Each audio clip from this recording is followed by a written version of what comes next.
నాకు ఒక ఫ్రెండ్ ఉన్నాడు. వాడి బాధ ఏంటి, పొద్దునుంచి బాధపడుతుంటాడు. ఏంట్రా బాధ అంటే, పలానా బాధ వచ్చింది, అందువల్ల బాధపడుతున్నాను.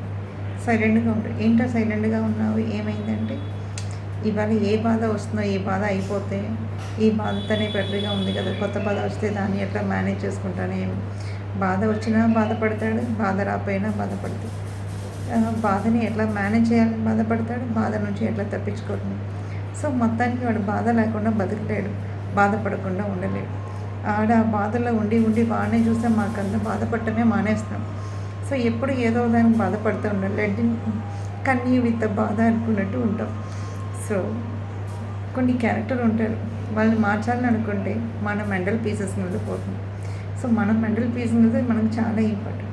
సో అలా ఎక్కువ బాధ చెప్పే వాళ్ళ దగ్గర పక్కన కూర్చోడం అంటే, let it her own place ఇచ్చేసి బాధపడు, అయిపోయిన తర్వాత రా, ఏదో ఉంటే చెప్తాం, లేదండి మనం బాధ పెట్టకుండా చూసుకుంటామని వదిలేయటమే. అలాంటి వాళ్ళు మీ గ్యాంగ్లో కూడా ఒక్కడు ఉంటాడు, అడెవడో కనుక్పెట్టండి. కొద్దిగా గ్యాప్ ఇవ్వండి దూరంగా ఉంచడానికి. అంటే దూరంగా ఉండడం అంటే అవాయిడ్ చేయమని కాదు, వాడి బాధంతా వాడు ఎంజాయ్ చేయనివ్వండి. వాడి బాధని తీర్చాలంటే మీ బాధ అయిపోతుంది, అందుకోసం చెప్తున్నా.